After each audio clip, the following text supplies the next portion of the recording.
Hello and welcome to Democrats Discuss.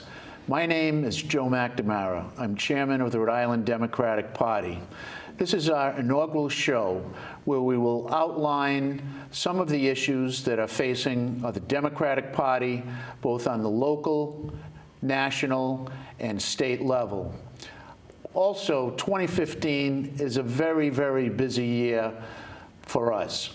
We are planning for a Democratic National Convention and gearing up for a statewide delegate selection plan. We will also give the viewers an opportunity to learn how you can get involved with the Rhode Island Democratic Party and, more importantly, your local cities and towns. For today's show, we are going to focus on local involvement. The late Senator Tip O'Neill, former Speaker of the House, once said, "All politics are local." And in my experience, when I hear from constituents, it's usually about the school down the street, the conditions of the roads, and their taxes in their community. Local issues are a concern of all of the citizens of Rhode Island. Today, I am very pleased to have two very special guests that have been very involved with our local Democratic parties. It is my pleasure to introduce the President and Vice President of the Rhode Island Democratic Chairs, Cities and Town Committees. And that is Mr. Michael Burk, President, and Bob Johnson, Vice President. Welcome. Mike, why don't we start with you? How do the city and town chairs interact with both the state and local communities? So first, Joe, I want to thank you for having us as your inaugural guests and for your long-term leadership in the House and with your districts. With your district constituents. You've done a great job over the past 20 years. In terms of our interaction, we really see ourselves as the body that can help our local committee chairs. There is a town committee or a city committee in every city and town in the state to address the issues that they have before them, to look at statewide issues, usually around electoral laws and the like, that we may want to give input on, to help identify ways to recruit new members, both for their committees as well as overall within their community, in terms of their interest in getting Democrats into local positions. And with the state party, it's really our opportunity to help bring our faces and our input to the Democratic State Party. We are members of the Democratic State Committee, and we believe that it's really our role to help implement what the Democratic Party sees as our vision as collectively in our local communities.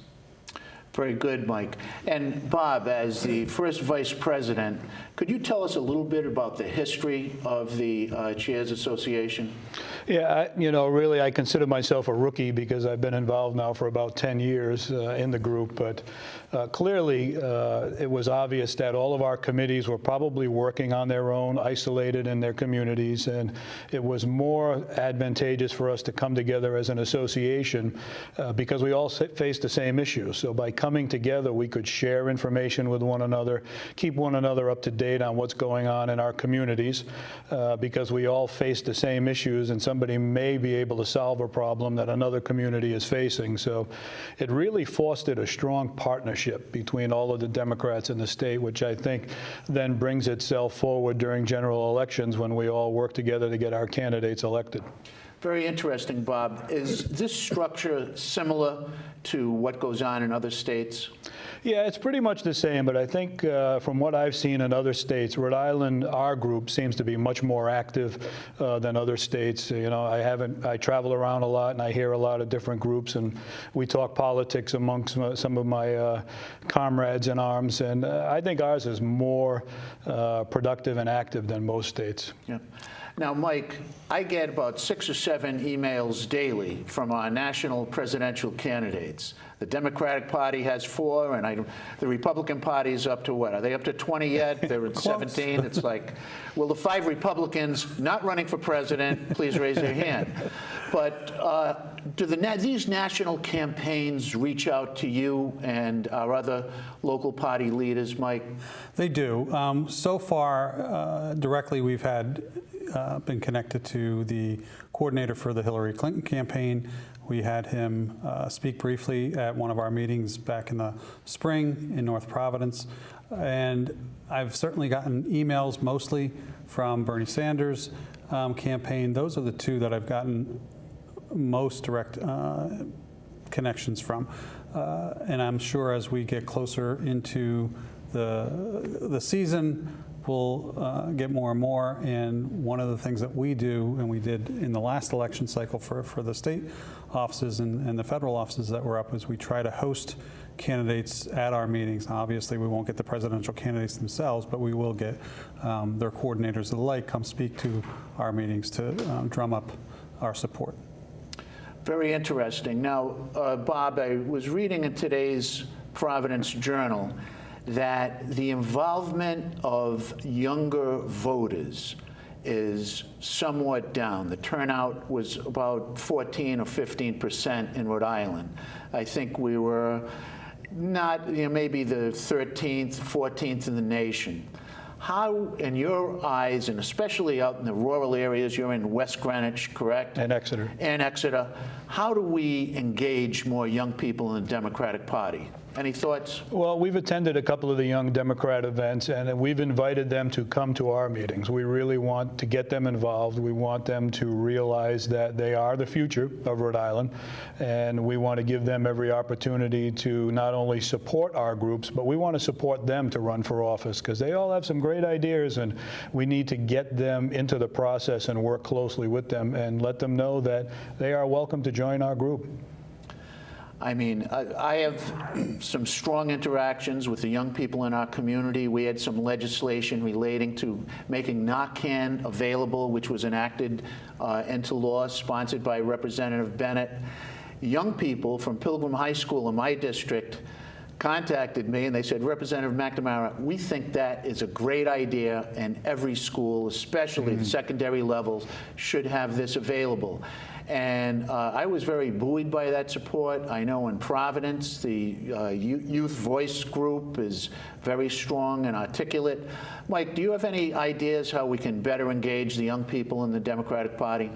Yeah, I think one of the things that was very helpful was, and I want to commend you for, and your staff for, the event that you had with Young Democrats recently in Providence. That really brought a lot of faces together, helped us to connect to some folks. As I was mentioning before, we have a couple folks who were at that meeting, Young Democrats who were at that meeting, who have already reached out to me. I've connected them to their respective chairs in their cities and towns, and they'll be coming to our next meeting as well, some of them. But I think it's trying to find alternative ways of engaging. We often, for example, have our dinner meetings. Dinner meetings are not necessarily something that a young person wants to go to. So finding other types of public events that we can do that with, maybe cocktail hours, meet and greet a candidate or an elected official type piece, and do more and more, and I know we are trying to improve on this with social media, with Facebook, with our website, with Twitter. We were kind of stagnant with that for several years. We're trying to resurrect those components. And then word of mouth. And as well, I think part of it is getting them engaged in what's happening, not just in helping with campaigns and the like. We're really looking at the local level for folks who can fill planning boards, zoning committees, recreation commissions, things that are the starting place to really get your feet wet in local politics and then build from there if you want, or just give back to your community that way. And so finding other opportunities for them to be engaged locally too. I was very encouraged by the turnout at the Young Democrats event that we had. And it also made me reflect back on my younger days. And I think one of the reasons that people get involved in politics is not only because you want to make a change in your community, positive changes, but also it's fun. And being with the Young Democrats, they reminded me of that. It's the first event that I've attended that had a selfie booth, and I thought it was very cool, although I didn't participate myself. I thought it was great to see young Democrats engaged in that, and also with our young elected leaders. We have some great representatives at the State House that are young Democrats, and they're making a huge difference. Representative Shelby Maldonado last week had some huge legislation that passed in terms of improving the working condition for women. Aaron Regenberg from the East Side had the waitresses' first increase that they've had in 20 years. So they're leaders, very progressive. Seth Magaziner is only 31 years of age. Great statewide office holder. I marched with him in the Gatsby Day Parade, and his reception was phenomenal. And young people are responding to these very articulate young leaders. In terms of people getting in touch with their cities and towns chair, do you have a website or local websites? How does that work? Bob? Well, we are working on updating our website, but obviously people could go through the state Democratic website to get the information on their local city and town chairs. And in a lot of cases, they could go to their local city or town hall and find out who the chair of the committee is in town and connect with them that way. So as Mike said, we are working on getting out there some more. We've got Facebook up and running, a couple of other items that will help. So if somebody contacts us through Facebook, we could get them hooked up with their city or town chair very easily. And Mike, you work with obviously both urban, suburban, and rural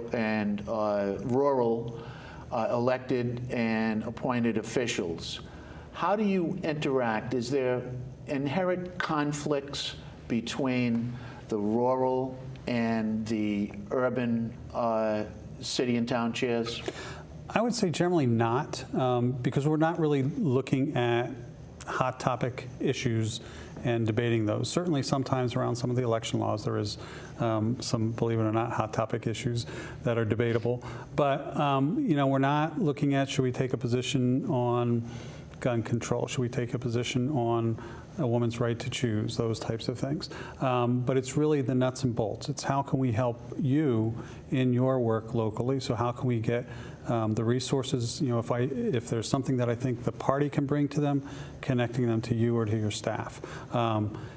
I probably field 1 or 2 calls or emails a week from chairs about little issues that they're dealing with, and how do we deal with it? Do I know somebody who dealt with it? The East Greenwich chair just recently wanted to know if we had a pamphlet. Our committee has a pamphlet that we put out years ago. We have to resurrect it again, but so we have a pamphlet that we put out to the town. So he wanted a copy of that. So those are the types of nuts and bolts things that we really get involved with, and then we bring speakers into our monthly meetings. Now, Bob, in a conversation earlier, you mentioned that sometimes out in West Greenwich, in the rural areas, news and politics can be a little bit different than maybe the urban coffee shop where you see the same people every day and get immediate feedback. I, as someone who has run for office several times, would think being out in those rural areas, all I can think of is walking up those long driveways with my pamphlet to meet a voter, and they're not home. Is it more difficult to campaign in a rural setting than a suburban or urban area? It can be, because if you're going to go door to door, you need to start about 6 months before the election, because you're right, everybody out in our area has a 300-foot driveway. So, you know, you just don't walk the neighborhood, you drive, you get around. But we have a lot of community events that in Exeter, that in our community, that people come to, and we have that opportunity to meet with them. And the thing you'll find about the people in the rural areas is they're not shy. If they have an issue or they have something that they want you to know about, they will call you very quickly. And I found that out, especially in the winter months when the plowing goes by and it knocks somebody's mailbox over. You know, you hear those calls all day long. Wow. So people do reach out, but it's more difficult because of the size and the distance, but the communications are definitely there. very interesting. When I first ran, there were 100 representatives in the House. Our districts were much smaller. I could walk the entire district and bang on every door, knock on every door within 4 months. The larger districts, where a representative district is about 15,000, now it takes 8 months to almost a year. So Yeah. every season, I do different neighborhoods. And now, when we made the transition between 100 and 75, some of my constituents will say, well, I missed you last year. They expect you to be walking and have a presence in the neighborhood. So today, I ride a bike through the district throughout the year with being identified, Joe McNamara, state representative, and sometimes they're driving down the street, and I know if the car veers towards me, they're not happy. If they stay in the middle of the road, I'm doing an okay job. So it's been very interesting, and do you have a website that you want to advertise or We do. put out there? It's bestdemchairs.org. So www.bestdemchairs.org. So that's Best Dem Chairs, Chairs. Yeah. not to be confused with the other Best Thank you. Chairs. Okay, Best Dem Chairs. Well, Yes. very good. Well, I'd like to thank you both for participating. President Michael Burk, Thank you. First Vice President Bob Johnson, and certainly you've brought to light some of the differences between the cities and towns. And as we move forward, our next show is going to be two very interesting individuals, two of my colleagues from the House. Representative Abney of Newport and Middletown, and Representative Marvin Abney is the chairman of our Affirmative Action Committee for the Democratic Party. And recently, he presented a plan for including every group that you could think of in the Democratic Party delegate selection process. And I'm very pleased to say that that plan was accepted by the National Democratic Committee. So he has done an outstanding job with that. And I will also be hosting my good friend, Representative Grace Diaz of Providence. And Representative Diaz is the vice chairman of the Rhode Island Democratic Party. And I know, Mike, that in your role working with DCYF, you've worked very closely with Representative Diaz. And we will be talking a little about her initiative to reduce school suspension. And I am extremely proud of that work that she did, reducing school suspensions by 35% 2 years ago, by, of all things, eliminating the ability for administrators to suspend truant students. So, common sense approach to effect positive change. And with that, I would like to thank our viewing audience and remind them to tune in again to Democrats Discuss. Thank you.